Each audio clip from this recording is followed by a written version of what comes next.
The psychology of people who love staying at home. There's a certain kind of person who cancels plans and feels relief, not guilt. They hear staying in tonight, and something inside them finally relaxes. To the outside world, they seem antisocial. But here's what most people don't understand. The psychology of people who love staying at home reveals something far more complex than simple avoidance. The inner sanctuary. Research from personality psychologists shows that home-oriented individuals often possess what's called rich inner landscapes. Their minds are theaters of constant creation.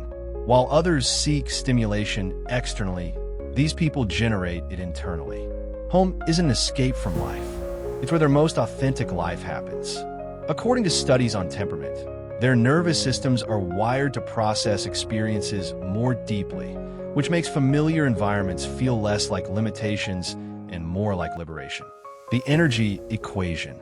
Think of social energy like a bank account. Most people think homebodies are just introverts, but it goes deeper than that. Research on sensory processing sensitivity indicates that some individuals' systems are more sensitive to information from their surroundings. Crowds, noise, unpredictability. These aren't just inconveniences. They're energy drains that can take days to recover from. Home becomes the place where their account refills instead of depleting. The misunderstanding. Society has a script. Success looks like a full calendar. Happiness sounds loud. Connection requires constant availability. And when someone doesn't follow that script, they get labeled. You're too isolated. You need to get out more. But behavioral scientists have found that people who embrace solitude often score higher in self-awareness and emotional regulation than those who avoid being alone. The question isn't what's wrong with them. It could be what's right. The depth factor. Here's something fascinating. The psychology of people who love staying at home often includes an unusual capacity for depth. They don't do surface level well. Small talk feels exhausting because their minds naturally gravitate toward meaning. Research on personality traits shows they tend to form fewer relationships, but the ones they form run deeper.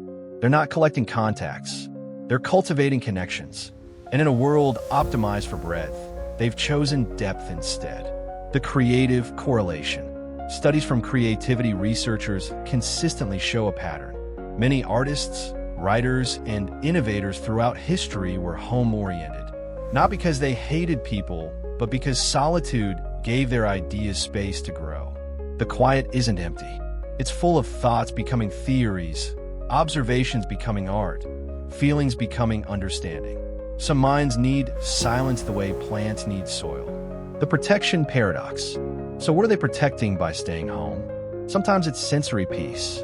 Their systems register stimuli that others barely notice. The fluorescent lights, the background conversations, the social calculations required in public spaces. All of it accumulates. Sometimes it's emotional safety. When you feel things intensely, you learn to be selective about where you place yourself. And sometimes it's just preference. Not trauma, not fear. Just the simple truth that home feels better than the alternative. If you're someone who genuinely loves staying home, you've probably been told you're missing out. But here's a different perspective. While others are chasing experiences to feel alive, you're already alive in your own company. That's not a deficit. That's self-sufficiency. Psychological research on well-being shows that the quality of your relationship with yourself predicts life satisfaction more than the quantity of your social connections. You're not doing life wrong. You're doing it differently. The strength in stillness. There's a particular strength in people who don't need external validation to feel whole. They've learned something most people spend their entire lives avoiding: how to be with themselves. That takes more courage than filling every silent moment with distraction. The world calls it boring. Psychology calls it secure attachment to self.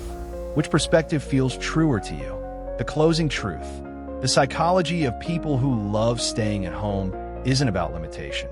It's about knowing yourself well enough to honor what you need.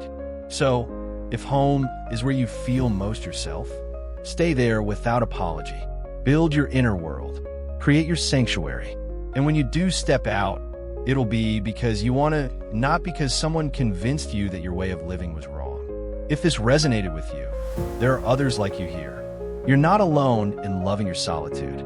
Hit that subscribe button now, turn on notifications, and join our growing community of people who truly want to understand the psychology of human behavior and why we act the way we do.